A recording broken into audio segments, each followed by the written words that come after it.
আসসালামু আলাইকুম ওয়া রাহমাতুল্লাহি ওয়া বারাকাতুহু। নবীজি সাল্লাল্লাহু আলাইহি ওয়াসাল্লাম যখন তার মায়ের গর্ভে আগমন করলেন, তার মায়ের শরীরে আল্লাহ তাআলা এমন সুঘ্রাণ সৃষ্টি করে দিলেন। আল্লাহর বেহেশতি নূর, তো আল্লাহর বেহেশতি নূর, নবী সাল্লাল্লাহু আলাইহি ওয়াসাল্লাম হলো আল্লাহর বেহেশতি নূর। মায়ের গর্ভে পাঠালেন, মায়ের পুরা শরীর মেশক আম্বরের চেয়েও বেশি সুঘ্রাণ যুক্ত হয়ে গেল। বলুন সুবহানাল্লাহ। কোন জায়গা বের হলে ঘিরানে সব পাগল হয়ে যেত। কিছু মহিলারা নবী সাল্লাল্লাহু আলাইহি ওয়াসাল্লামের দাদা আব্দুল মুত্তালিবের কাছে এসে অভিযোগ স্বরে বললেন, মুরব্বী,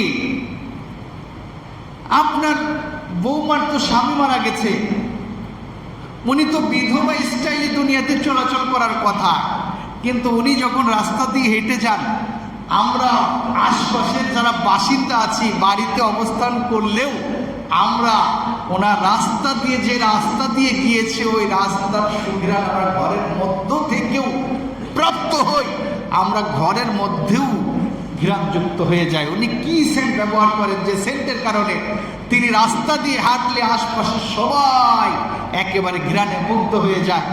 উনি তো বিধবা মানুষ, উনি কি জন্য এত দামি দামি সেন্ট ব্যবহার করেন, আপনি একটু বলে দিয়ে। আব্দুল মুত্তালিব তিনি তার পুত্রবধূকে ডাকলেন, ডেকে বললেন, মা, আজকে কিছু অভিযোগ আমার কাছে আসলো, কিছু মহিলারা এসে আমার কাছে অভিযোগ করলো তুমি নাকি খুব দামি সেন্ট ব্যবহার করো রাস্তায় বের হয়ে,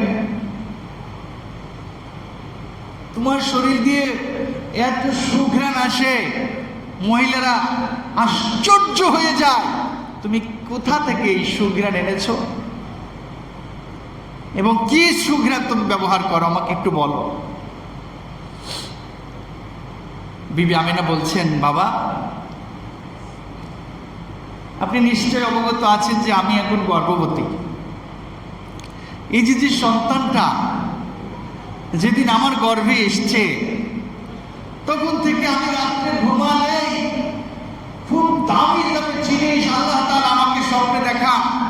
ইভেন আমি কোনোদিন কোনো সুগন্ধি ব্যবহার করি না, আল্লাহ আমার শরীরে এমন সুঘ্রাণ সৃষ্টি করে দিয়েছেন, আমি রাস্তা দিয়ে বের হলে ওই রাস্তার চতুর্দিকে যারা বসবাস করে সবাই ঘ্রাণযুক্ত হয়ে যায়। বলুন সুবহানাল্লাহ। আল্লাহর কসম, আমি কোনো সুঘ্রাণ ব্যবহার করি না, কিন্তু আমার সন্তানটা যখন আমার পেটে এসছে তখন থেকে আমি লক্ষ্য করলাম যে আমার পুরা শরীরকে আল্লাহ তাআলা সুঘ্রাণযুক্ত বানিয়ে দিয়েছেন। ওয়া আখিরু দাওয়ানা আলহামদুলিল্লাহি রাব্বিল আলামিন।